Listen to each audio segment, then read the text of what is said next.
बिस्मिल्लाहिर्रहमानिर्रहीम। Welcome to CISA course. ठीक है।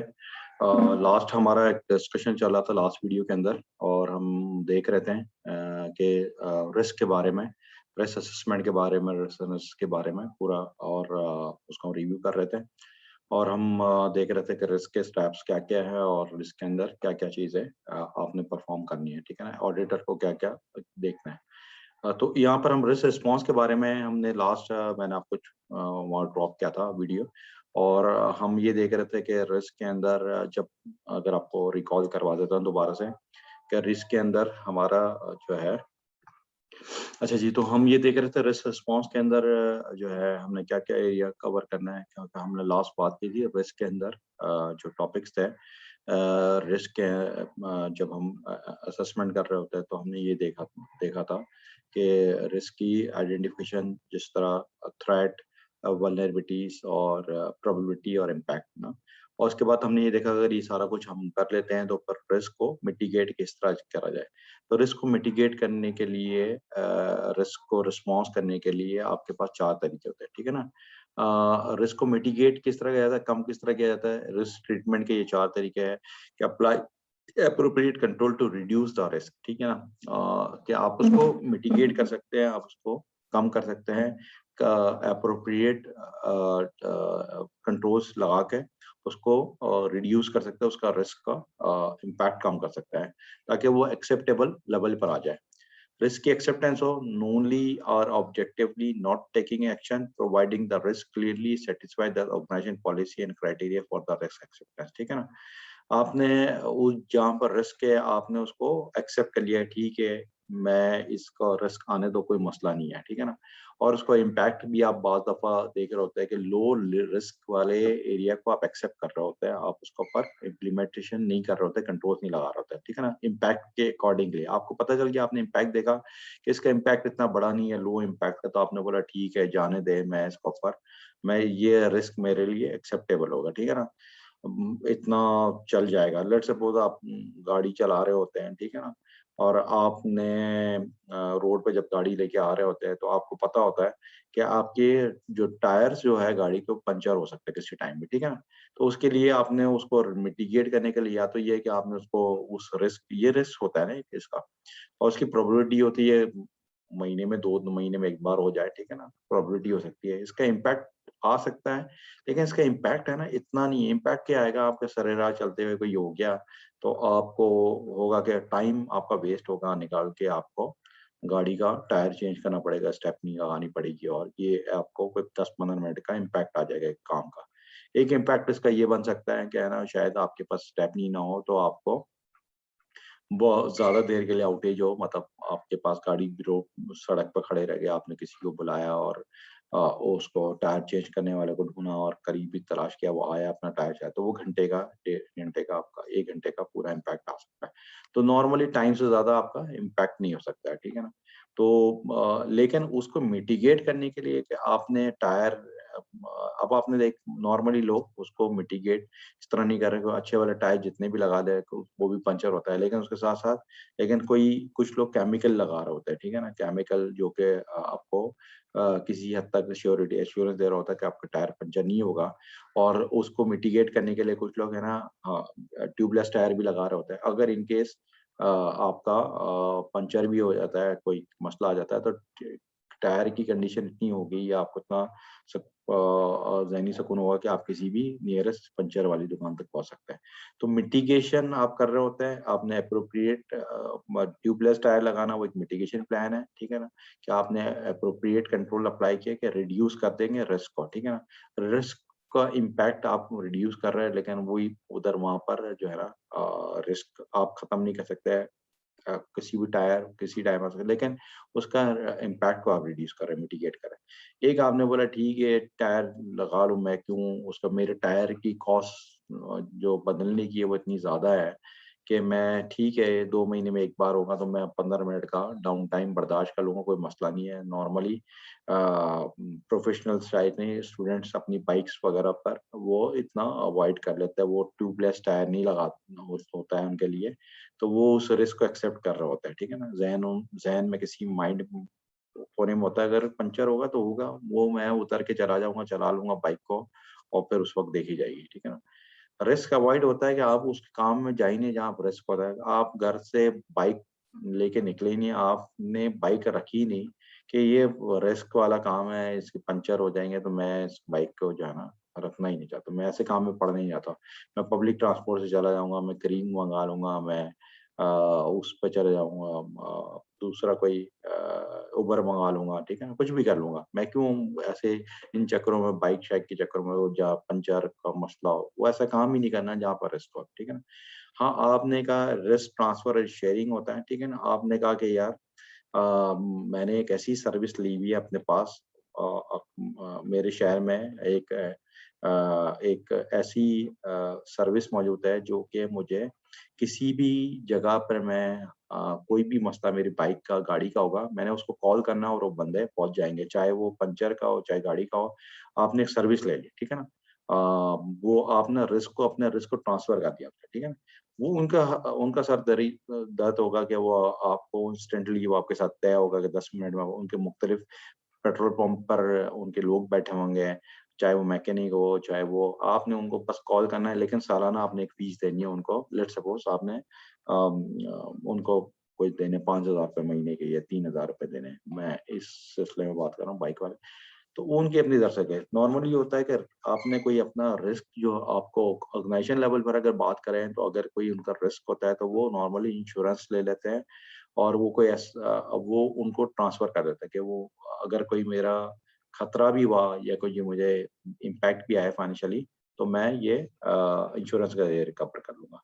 तो ये 4 चीज ज़हन में रखें, ये कभी भी चेंज नहीं होता। Risk mitigation, risk acceptance, risk avoid, risk transfer, ये रिस्क ट्रीटमेंट प्रोग्राम है, ठीक है ना। मिटिगेट करना, एक्सेप्ट करना, अवॉइड करना, ट्रांसफर करना, ये 4 चीजें ज़हन में रखें। ये मैंने बहुत लेम एग्जांपल दी आपको, ठीक है, लेमन एग्जांपल दी आपको, ताकि आपको समझ में आ जाए। सिस्टम के अंदर हम इसको जब आगे जाके देखेंगे, तो मैं सिस्टम के अंदर भी मैप करूंगा आपको कि सिस्टम में क्या हो रहा था, ताकि आपको एक इजीली बेस बन जाए कि आपने एक्सेप्ट क्या करना है, मिटिगेट क्या करना है। अवॉइड की बात हो रही है तो जहन में क्या चीज आनी चाहिए, ट्रांसफर की बात हो रही है तो जहन में क्या आना चाहिए, ठीक है। तो ये रिस्क रिस्पॉन्सेस ऑप्शन है। Risk assessment, a risk assessment assist the IS audit in identify risk and threats to an environment and IS system, and it helps in the valuation of the controls, ठीक है ना। Risk assessment assess कर रहा होता है IAS auditor को, identify करने में क्या, रिस्क को आइडेंटिफाई, रिस्क और थ्रेट को आइडेंटिफाई करने का, ठीक है ना। बार बार रिस्क और थ्रेट और या प्रोबेबिलिटी, इम्पैक्ट और वल्नरेबिलिटी, ये 5-4 चीजें बार बार रिपीट होगी। इसको आपने अच्छी तरह, कोई चीज समझ में नहीं आ रहा है तो आपने ज़हन नशीन कर, रिस्क ऐसा एडवर्स इम्पैक्ट इफेक्ट है जो कि ऑर्गेनाइजेशन के अंदर आपको किसी भी तरह के फाइनेंशियली, और चाहे आपको किसी भी तरह का आपको डैमेज कर सकता है आपके गुडविल, ठीक है ना। एडवर्स इम्पैक्ट आता है, ठीक है ना। एडवर्स आपने में याद रखना है। थ्रेट आपको बार बार बताया कि थ्रेट के अंदर क्या है। थ्रेट के अंदर वो चीज होती है जो अनफोर्सीन आपको चीज इवेंट होते हैं, ठीक है ना।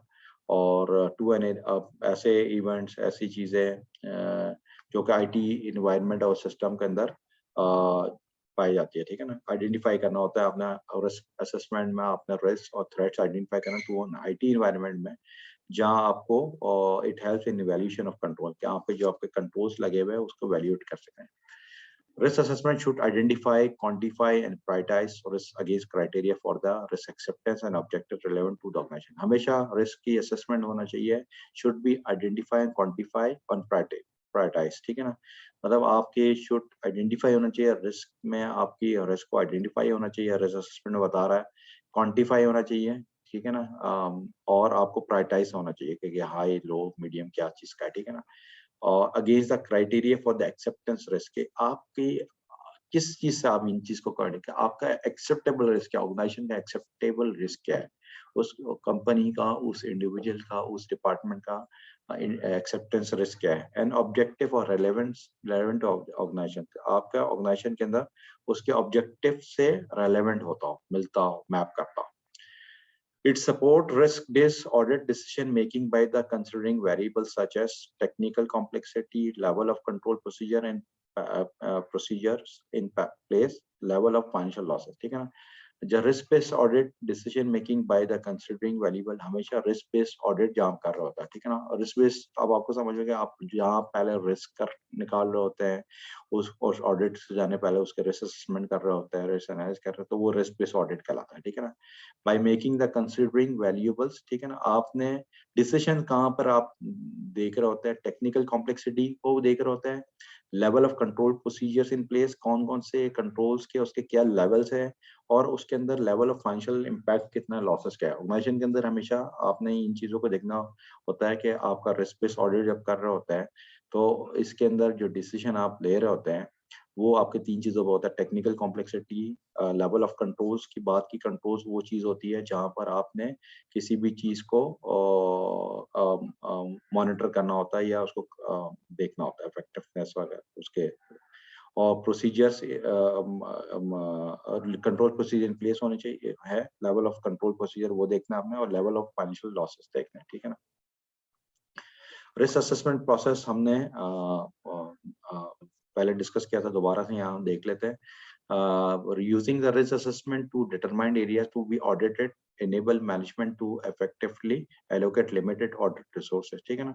Using risk assessment to determine areas to be audited, आपने मालूम करना है risk assessment के तरीके कौन सा एरियाज को आपने ऑडिट करना है और किस तरह करना है, ठीक है ना। इसमें आपको पहले आपने देखा enable management to effective allocate limited audit resource, आपने मैनेजमेंट को बताना है, अपनी मैनेजमेंट इनेबल्स करनी है, बताना है कि आपको रिसोर्स जो चाहिए वो इफेक्टिवली एलोकेटेड हो आपको, ठीक है ना। आपके पास जो हमने पहले बात की थी, आपके टीम में कितने हैं।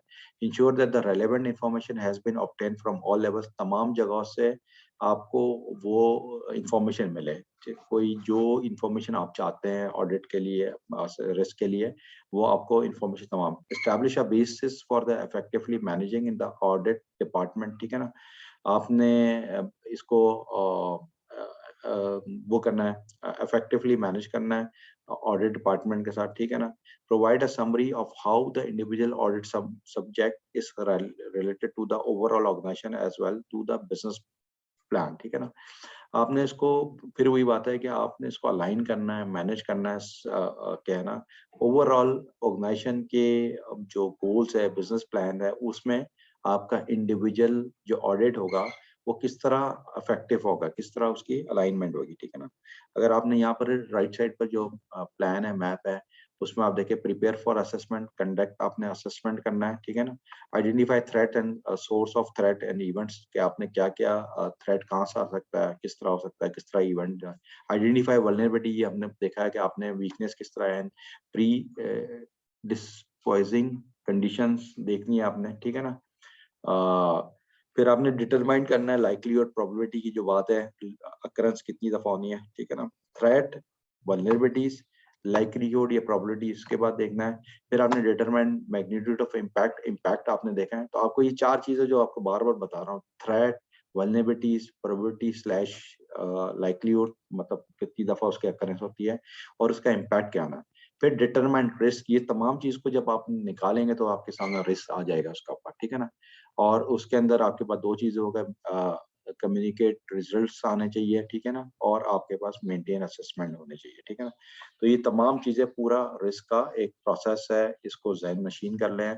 और यही चार चीजें आपके रिस्क असेसमेंट में होती है। Identify of the threat, identify of the vulnerabilities, determine the likelihood, determine the magnitude of impact, ठीक है ना, determine finally, determine। अब रिस्क के रेटिंग किस तरह डिटरमाइन रिस्क है, वो रिस्क रेटिंग है लो, हाई, मीडियम, ठीक है ना। नंबर्स पर भी आप कर सकते हैं, क्वांटिटेटिव और क्वालिटेटिव है। जब आप बात करेंगे लो, हाई, मीडियम, ठीक है ना, तो ये आ जाएगा क्वालिटेटिव, ठीक है ना। आप बात करेंगे 1 से 10 तक नंबर रेटिंग बात करेंगे तो ये आ जाएगा क्वांटिटेटिव, ठीक है ना। मैंने आपको बताया नंबर जहाँ आता है वो क्वांटिटेटिव होता है और बाकी क्वालिटेटिव है। तो आज के लिए बल्कि अभी के लिए इतना ही है। हम नेक्स्ट वीडियो को पर आगे देखेंगे, ठीक है ना। इसी को कंटिन्यू करेंगे रिस्क को, और नेक्स्ट वीडियो के अंदर हम और ज़रा इसको समझने की कोशिश करेंगे।